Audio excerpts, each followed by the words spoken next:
one guy who's calling out Tyson at the moment, which is very strange in my opinion, is David Haye. Good Lord Almighty. Bizarre. Don't mention that idiot to me. That is a crackerjack, that.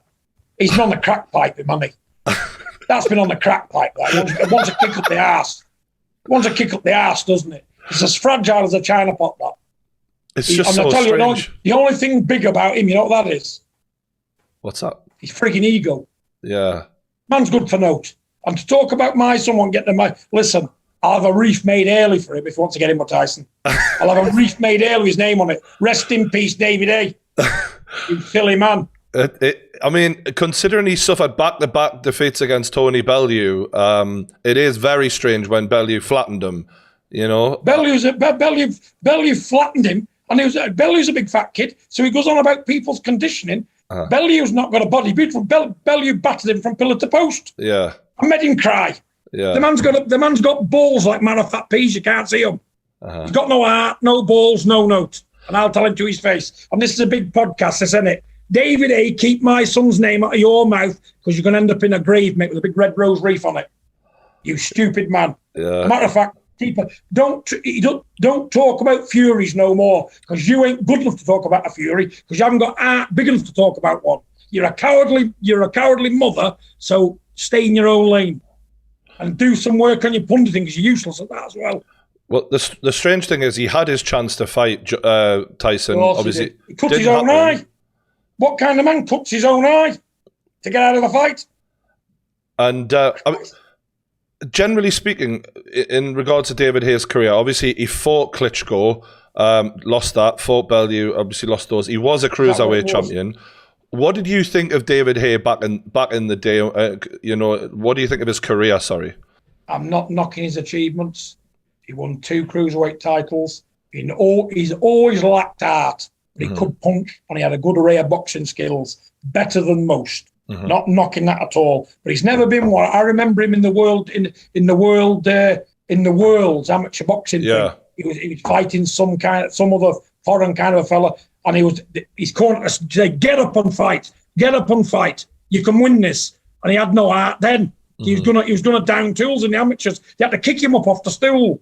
And I think it was something he'll come to my mind, but I know all about it. He's never been at bags of art, David Haye. But punching power, yes. Ability, yes. But he was lacking art. And he was managed well. And he won the heavyweight title for Circus Act, who couldn't throw a straight punch. Value of a 7'2" Circus Act. That's all he was. Yeah, I do think his heavyweight career was exaggerated by the fans. Of course it was. Yeah. I'm a realist, mate. But I'm not knocking the man. He's got belts. But I tell you what, he's a Fury hater, so I'm a David Haye hater. Well, that's the thing. I must admit, he does come across as a hater because obviously, of course he is. After the second fight, he backed down on everything he'd been saying about Tyson. You know, I was wrong. I got proven wrong. And then, you know, you had that big debate with him. And then coming into the third fight, he started saying things like, "Oh, I'm completely ignoring the second fight because Deontay Wilder wasn't, was hurt or what." He just came up with a load of excuses for him. And I thought, you know, you were saying that was one of the best performances in heavyweight history 6 months ago, and now all of a sudden you're completely ignoring it and picking Deontay again. He backed down on a lot of what he said to you. Let me tell you, does that not sum him up, though? He don't know his ass from his elbow, does he? He doesn't know. He's a good fighter, but knows nothing about boxing. Nothing at all. Yeah, it's a good job he had Adam Booth in his corner because he knows nothing about boxing, David Haye. He's like, at the end of the day, how could somebody get it that wrong? But I'll tell you how to get it that wrong. The heart rules the head. And every time Tyson fights, he give his right nut to get Tyson beat. Because he don't like Tyson, jealous of Tyson, always has been. Because he knows when he looks at Tyson, he shakes in his boots. Yeah. And he knows in his own mind, he looks in the mirror and says, "I was frightened stiff of this guy." And still is. He admits to himself, I know what you mean. Every time he goes to bed with his wife, he sees Tyson Fury and thinks to himself, "You know what? I'm scared stiff of this man." And it gets to him. That's why every time Tyson fights, he prays for him to get winning. And I'll tell you, when he got knocked down in the 4th round, I bet David Haye nearly shot his bolt in his trousers when Tyson got knocked down in the 4th round. I know what you mean. Like, David Haye does come across as jealous in regards to Tyson. Jealous as he could be. You know what?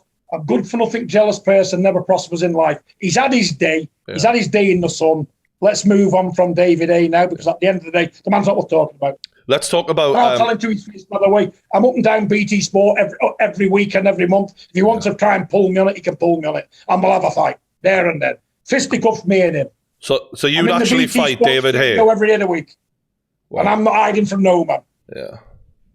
I think because I understand though. Like he don't respect the Fury, I don't respect him. Enough said about him, let's move on.